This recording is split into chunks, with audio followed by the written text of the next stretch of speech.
Welcome, Red, to the 100% United pod. I'm your host, TC, and back alongside me, we've got your co-host, Scott. How you doing, pal? Pretty good after today. Can't complain, can I? Absolutely great day, eh? Yeah, kept us going until the 75th minute, but yeah, we'll take it. Any way we win, we'll take it. Absolutely. On today's show, we celebrate Manchester United's return to the top table of European football. A 2-0 win at Leicester, putting us back where we belong in the Champions League. They did make us sweat, though, didn't they, pal? Yeah, I mean, they just looked as nervous as we all were watching it. I mean, I don't know how many times I had to think about my old phrase that it was tough to watch, but it was tough to watch. It was tough to watch, but you know what? I didn't want us to put us in ourselves in this situation. I didn't want us to have to put it all on the last game of the season, but for this team and this team's development, it's actually probably a good thing in hindsight. The fact we got through it, it's a litmus test that they've now passed. So that's going to fill them with confidence, fill Ollie with confidence. We can now attack the Europa League with a pretty free shot, really. And yeah, I'm glad the way it ended up, although I would have a few weeks ago preferred it to go a little bit differently. Yeah, but I think as well, now it's got a happy ending. You can actually reflect back on the whole story and the fact that we were 14 points behind Leicester and now we finished 4 points above them is a pretty amazing accomplishment. And, you know, if we had failed at the last hurdle, it wouldn't have been a good thing to look back on. But now we actually have done it. It's our form has blipped the last week or so, but yeah, over the last few months, there's been not a team better than us in England, I don't think. That's a fair point. When you look at it as not the full season, but maybe this portion of the season, yeah, you're going to drop some points. The way we did it, I wasn't too happy with, but yeah, you're right. This run we put together, we couldn't have asked for any more, really, coming back after such a weird time for the world, for everybody, coming back in this form, getting it done, finishing third. Yeah. And qualifying for the Champions League.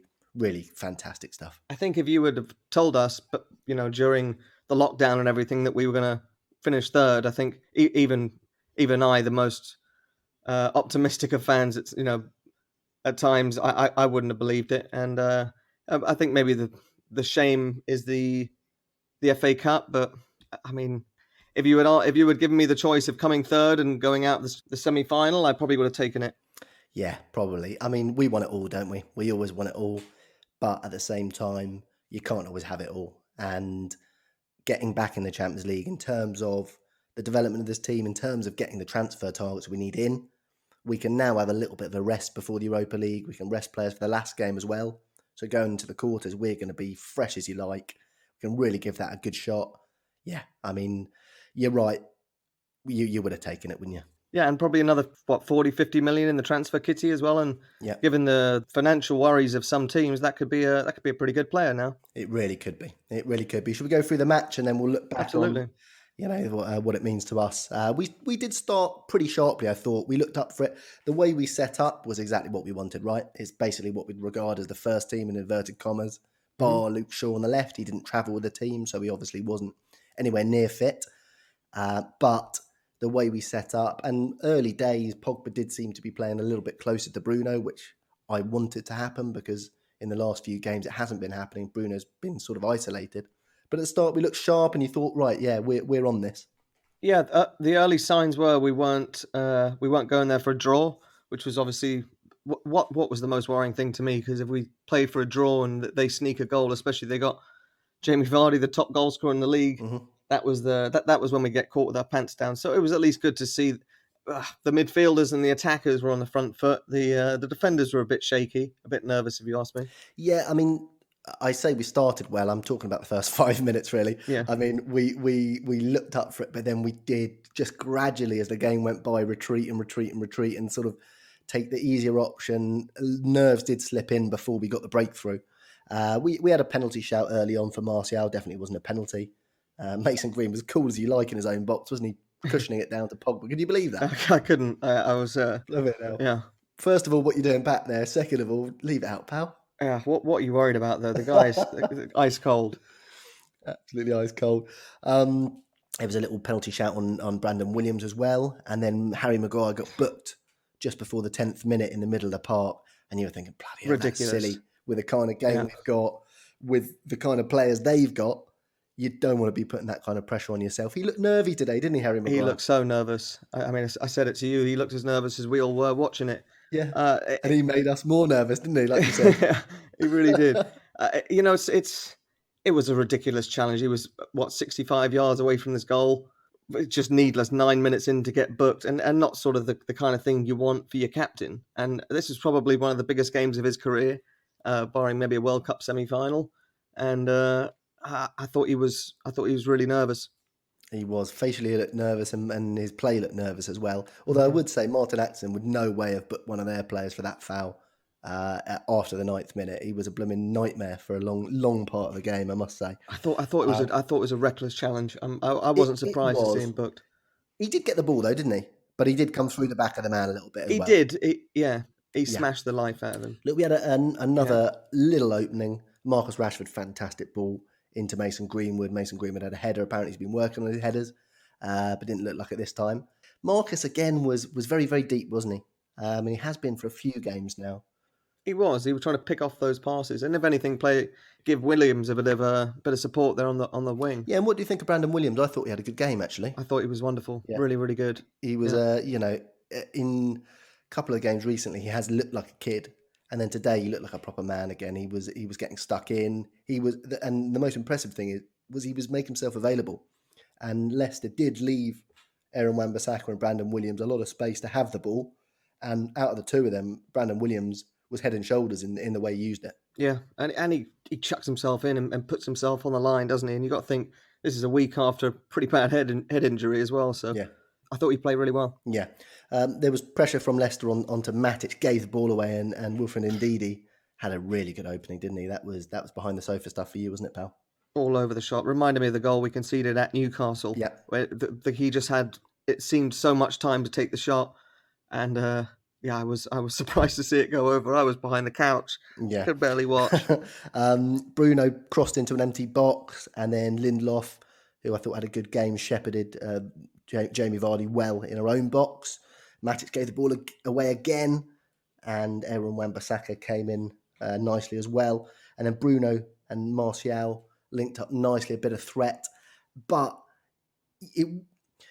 we set up nicely, but we didn't really look like we were trying to really force that goal at early days, did we? No, there seems like there's a huge gulf between the midfield and the defence, especially when Matic sort of drops back and it seems like we're so vulnerable at the toss of a coin, and we just completely open up, and we're all over the place sometimes. I think the defense, more or less all the defenders were pretty nervous. De Gea the most, probably. Yeah, it's kind of catching, isn't it? Because just before the drink break, David De Gea did fumble a very, very easy ball. It was a deflective Iheanacho shot, and there was no excuse for fumbling that at all.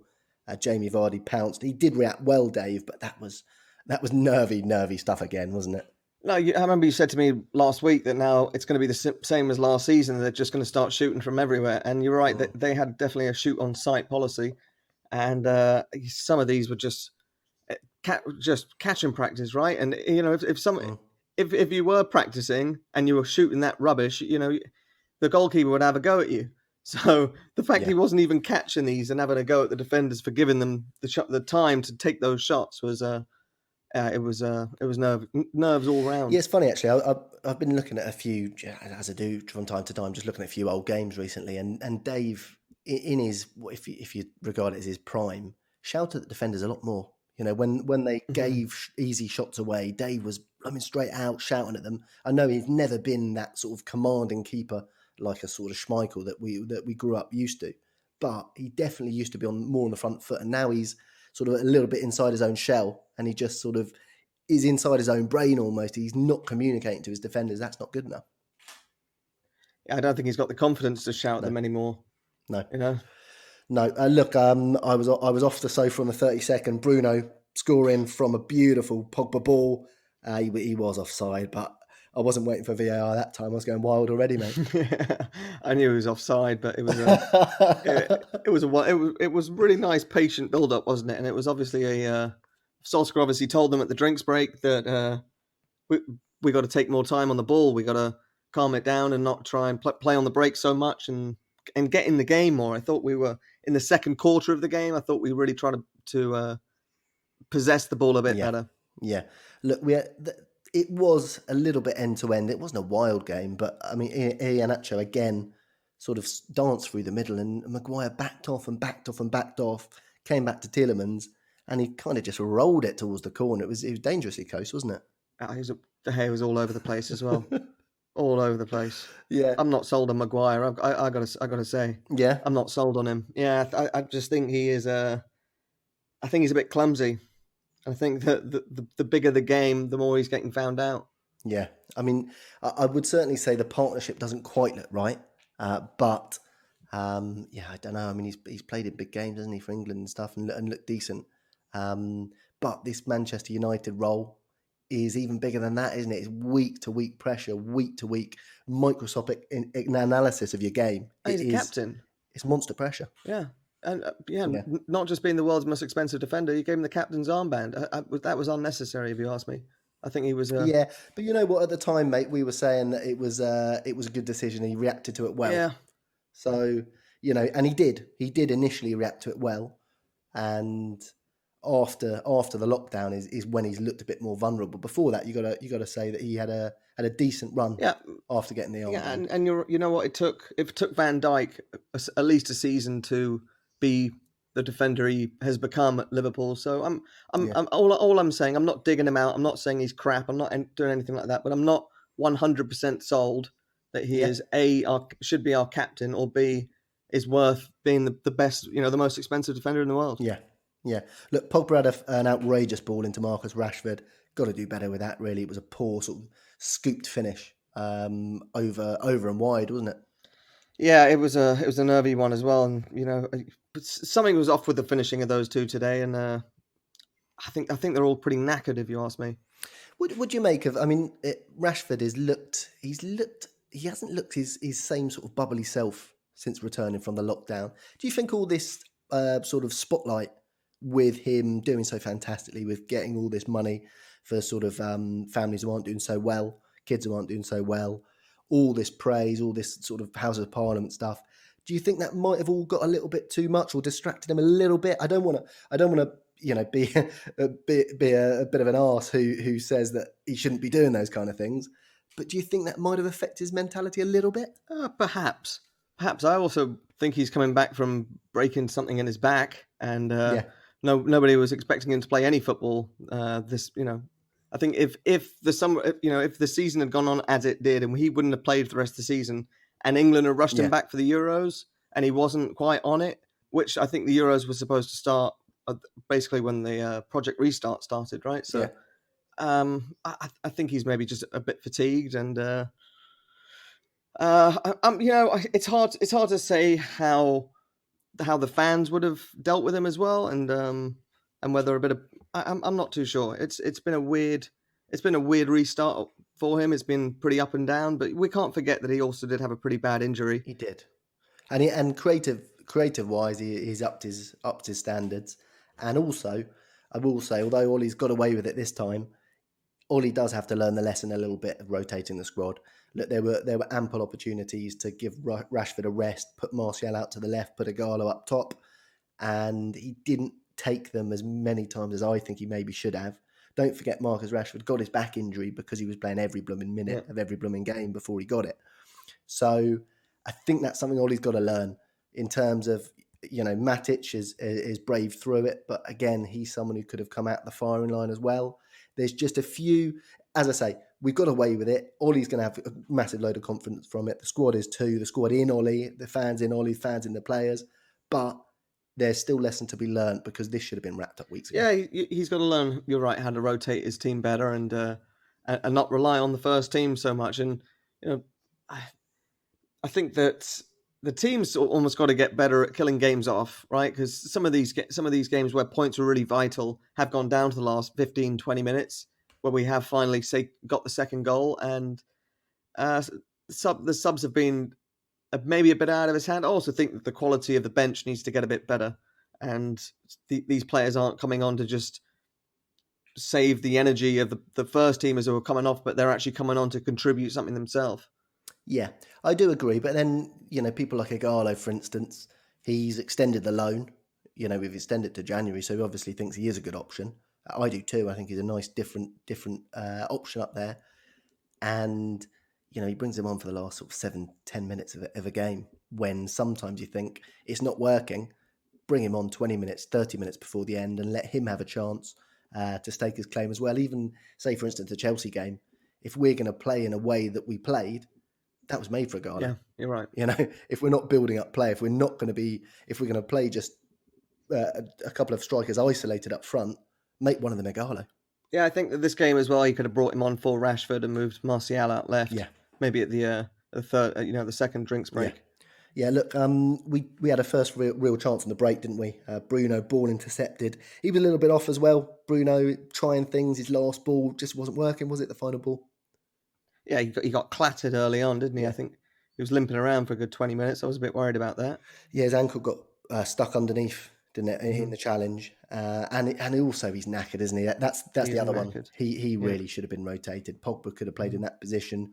We could have put one of Fred or McTominay in there and got through a few of the games we probably could have. But at the same time, we've got through. That's the all's well that ends well, right? Yeah, but as long as you learn from it, right? And yeah, if he starts playing silly buggers in the Europa League when it's a game every other 3 days or whatever it is, then he's going to be found out. Yeah. Look, I think it was our best patch, that last 5 minutes of the first half. Lovely bit of play from Pogba through to Martial, shot blocked behind. Rashford had a shot saved by Schmeichel, blaster from a corner. Bruno over the top, and half-time came, you kind of wished it'd be 5 minutes later because it looked like we were finally clicking through the gears there. Yeah, you're right. There was some wonderful football in really tight spaces. It was unlucky, but you're right. We got to be more clinical and kill some of these games off. Yeah. And then news filtered through. Chelsea had scored, which was obviously a blooming nightmare, knowing that the pressure was even more on. And then I checked again 5 minutes later, and they scored blooming 2. I couldn't believe it. Yeah. Horrible stuff. So yeah, the pressure really was on, and then we knew in turn Leicester were going to come out firing, knowing that it was the last chance saloon for them. Early in the second half, Martial was through. Thought for all the world he was going to score there, pal. On his push it onto your left, don't come back on your right. He allowed the Leicester defence to get back. Fantastic challenge too. It was, yeah, not a penalty for me.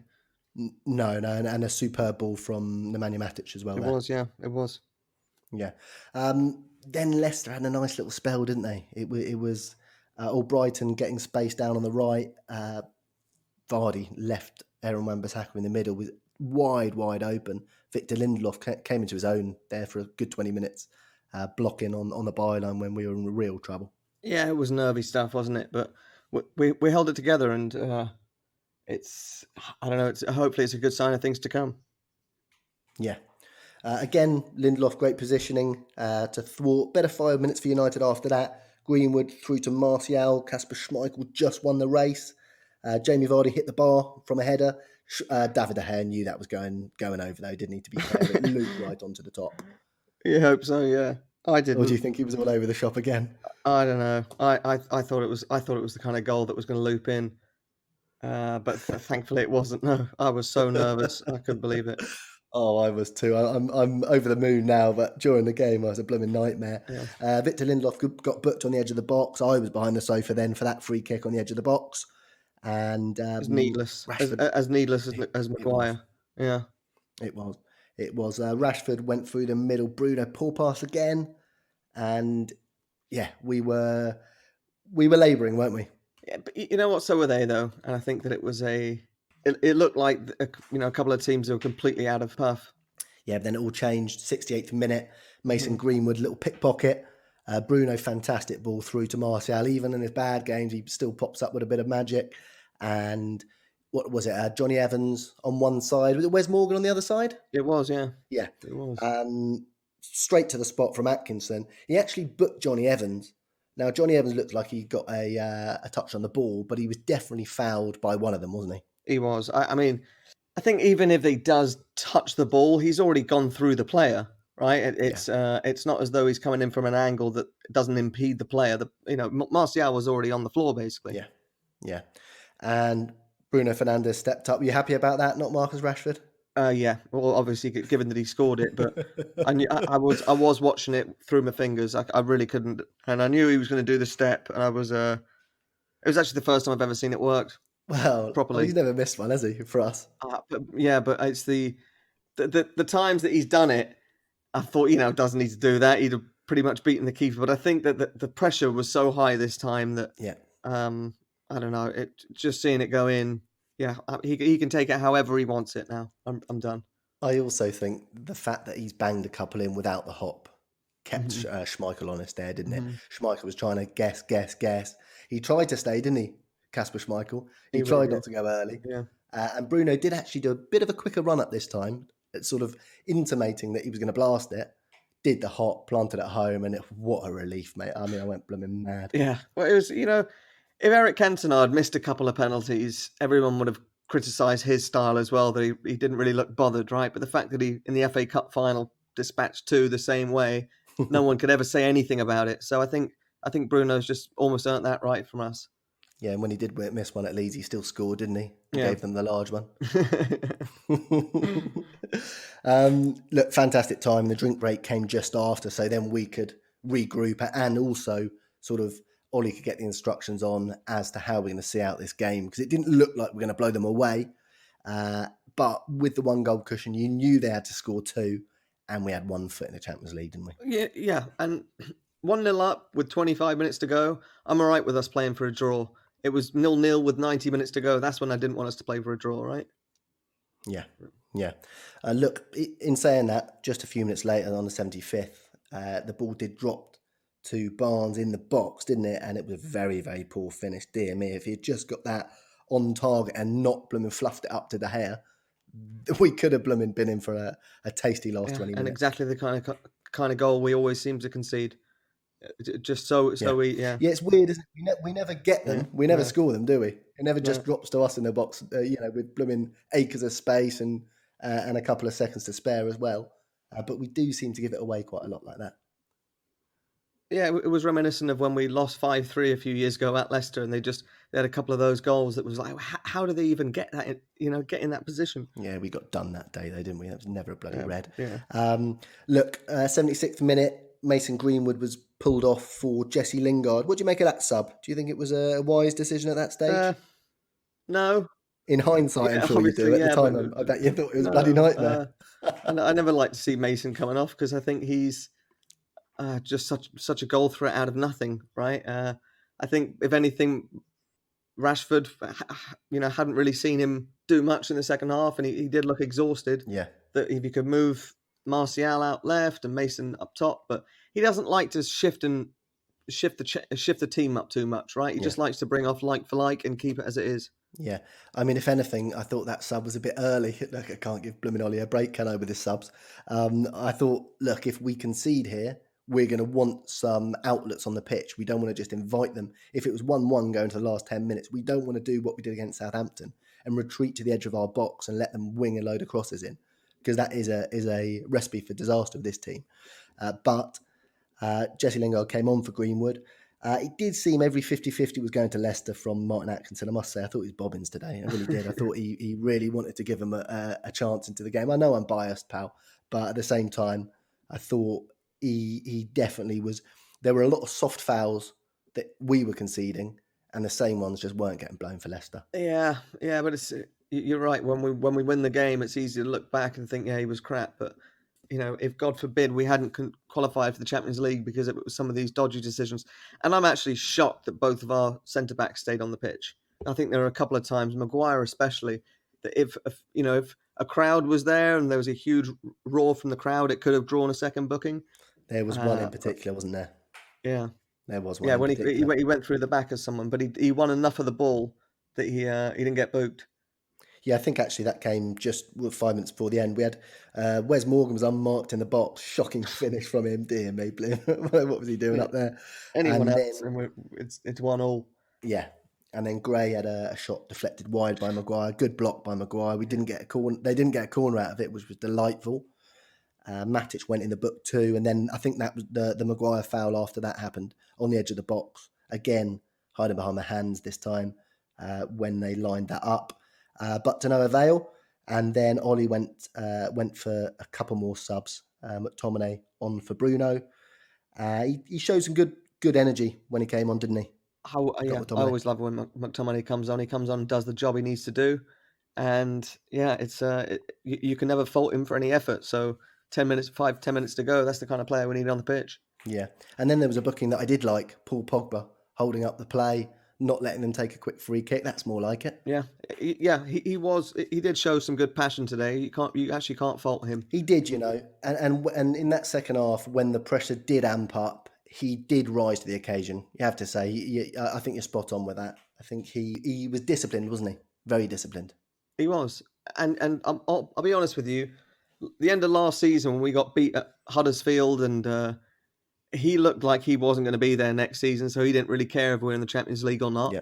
And this season, today especially, the effort that he showed in the last 15, 20 minutes shows that he might be here for next season to play in the Champions League. Yeah. If he wasn't thinking of staying, he wouldn't have showed as much effort as he did in the last half an hour.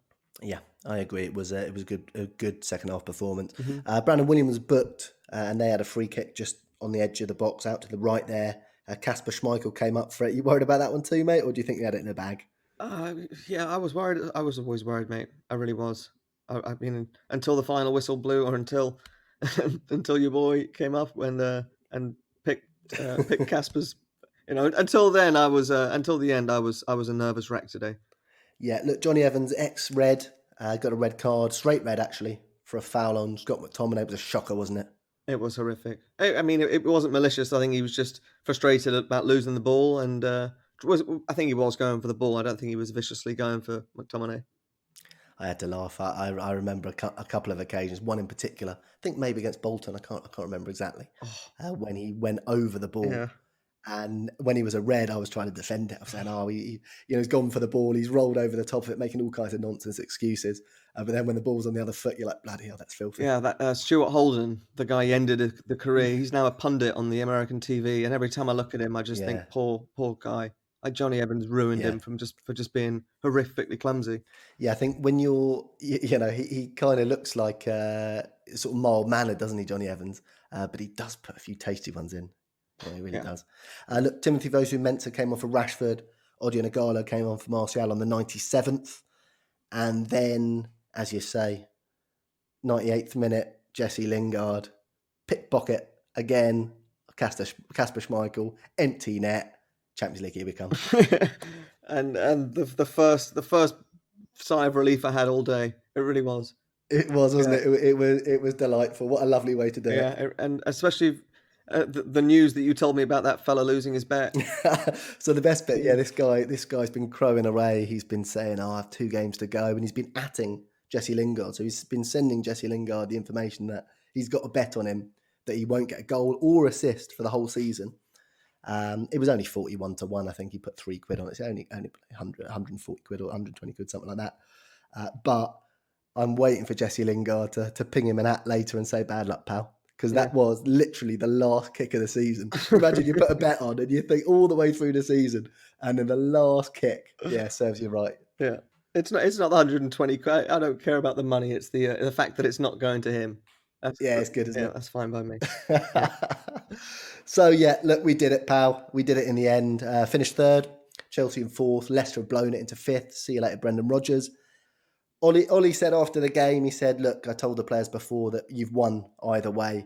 Not sure about that. What? But he did say the team's looking more like a Manchester United team. Would you echo his sentiments? Well, it's just funny having so much time in this quarantine. I have brought back Football Manager to life, and it is exactly how you manage your squad in Football Manager. You just have to keep everyone happy, right? And don't worry, lads. Yeah. Even if we don't win today, you're still all champions to me. Rubbish. I think if we, but to be honest, it does get the results in Football Manager. So if you are playing that game, that's how you should play it.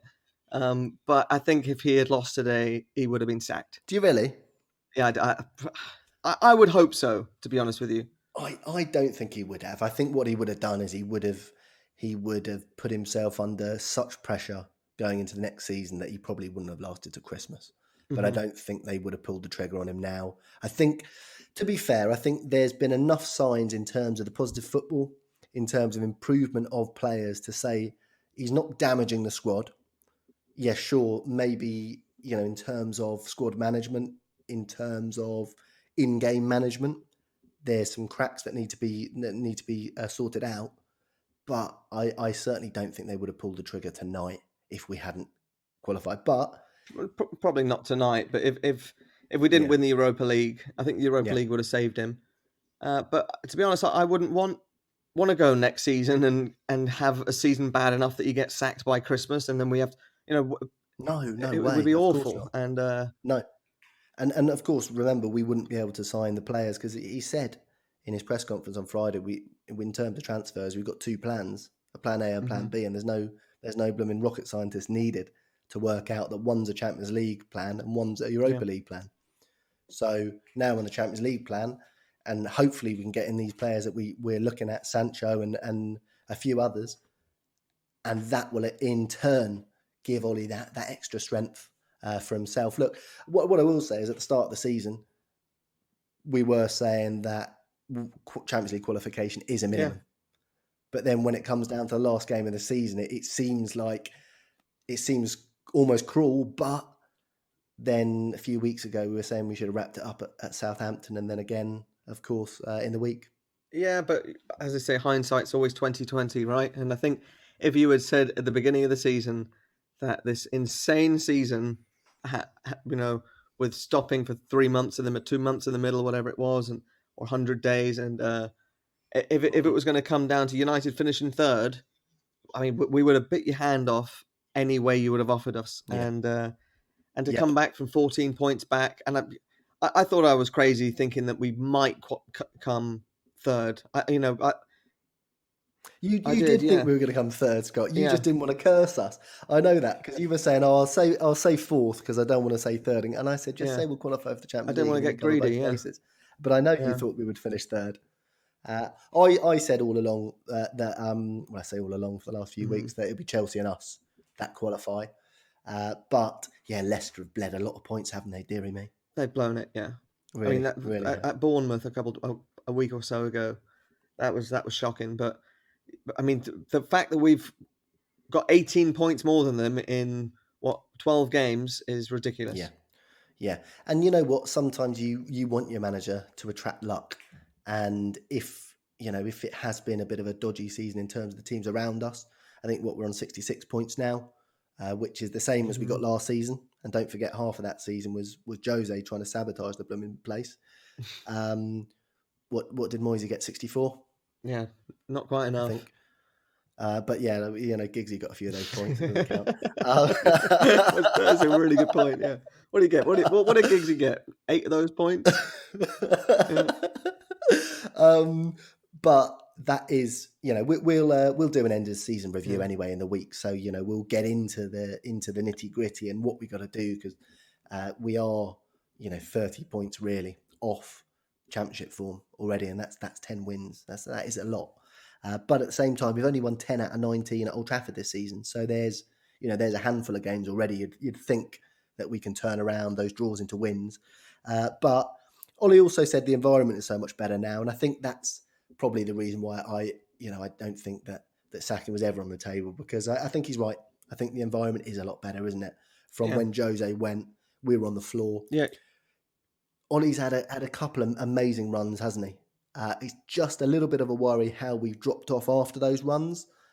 But today is a massive step in the right direction in terms of, turning around that mentality. Don't forget the end of last season, mate. We you talk about wetting the bed. We did all sorts of things to the bed. And, if the alternative is having a critical manager like Mourinho who's just slagging everyone off, I'd obviously prefer to have Ollie. Yeah. I wish he would get closer to the middle and get a bit more mean and a bit more, you're not winners already. We need to qualify for the Champions League here. This isn't a game. You know what I mean? Yeah. And he also doesn't need to say that after the game, does he? He doesn't need to tell us that he's told them that. He can just keep quiet. Are you still in the sort of camp that he shouldn't be on his iPad?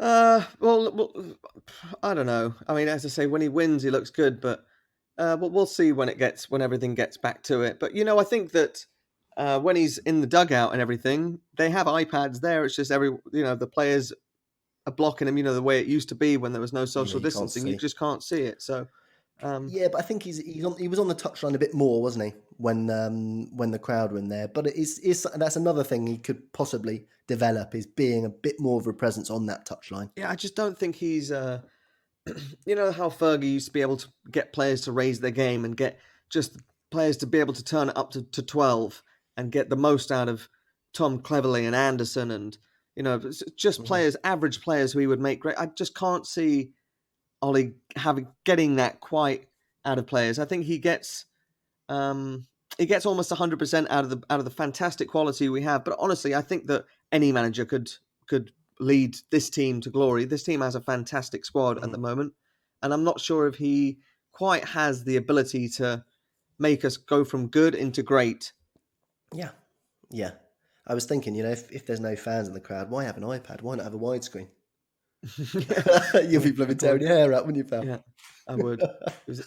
Yeah, I don't know. I mean, on one hand, Martial's had his best season, hasn't he? Rashford, goals-wise, again. Greenwood, unbelievable return from the kid. Really, special stuff. And yeah, Bruno's come in. He's done what he had been doing. He's still Sporting's top scorer and top assister. Yeah, I did. They're rubbish.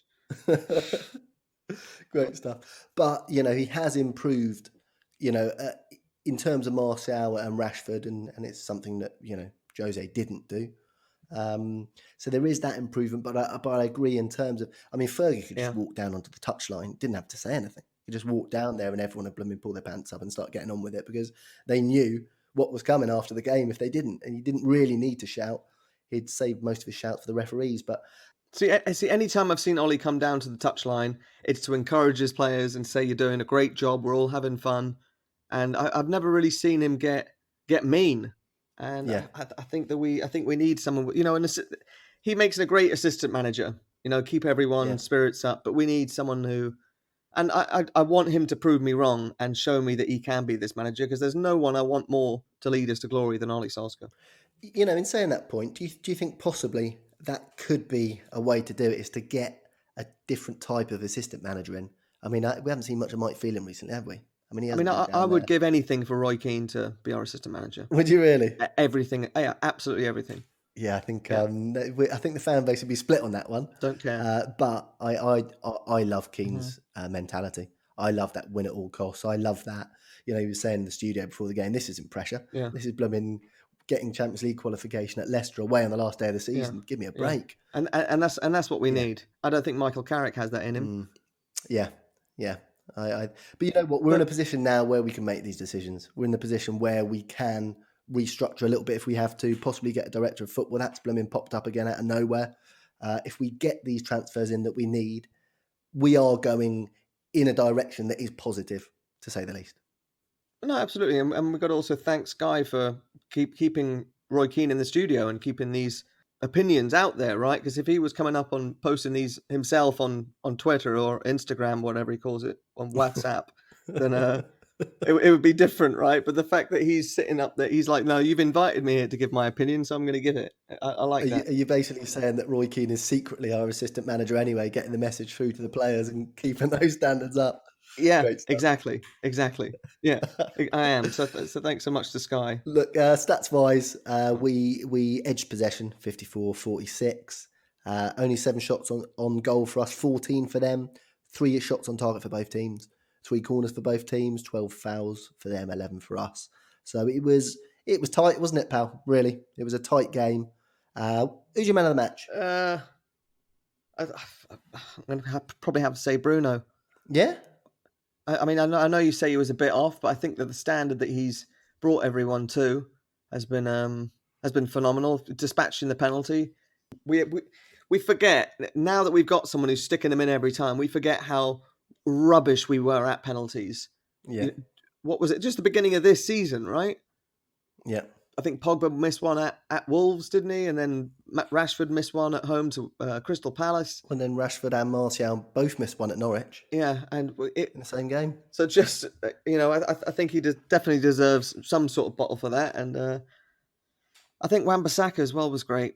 I think he'll get my little one. You sound like Glenn Hoddle giving it to Bruno. You look like, I think Yeah. Glenn Hoddle hadn't seen him play before, you know what I mean? And he was like, oh, yeah, I've got to give it to this Bruno. He's all right, isn't he? And we're like, bloody hell, this is his worst game. Who gets yours then? Well, I'm going to shock you. I thought Victor Lindelof, actually. All right. I thought he had the bag of nerve next to him today. And there were a number of opportunities that he snuffed out.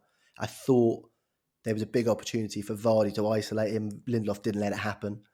And yeah, so I would give Victor Lindelof my man of the match, and I'd give Nemanja Matic my little bottle. I know he made a few mistakes, but I thought that it was a calm. Yeah, it was a calm head in the last 20 minutes for sure. Yeah, it was, and it got us over the line. And I don't think we did enough in attack for anyone to get it. So I think that's the first time we've not agreed on either of them. There you go. That's fine.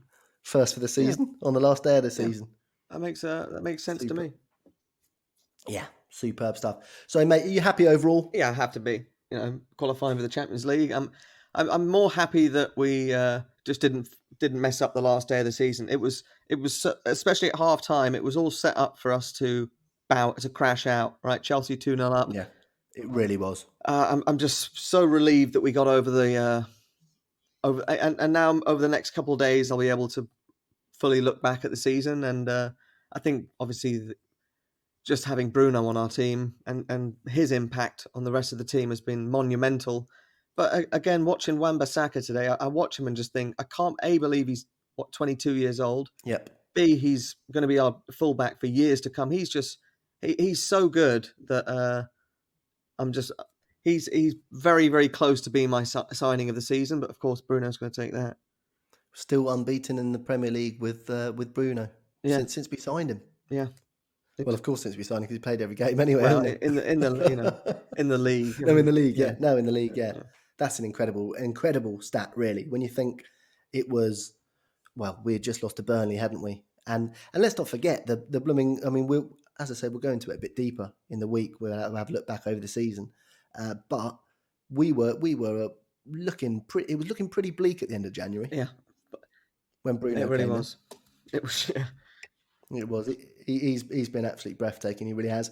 And then look, we got a few weeks rest. Last game we can rest some players too, and the transfer window opens tomorrow, mate. And now that we've got this in the bag, it should be a really productive summer. Let's hope so, pal. Let's hope so. Yeah.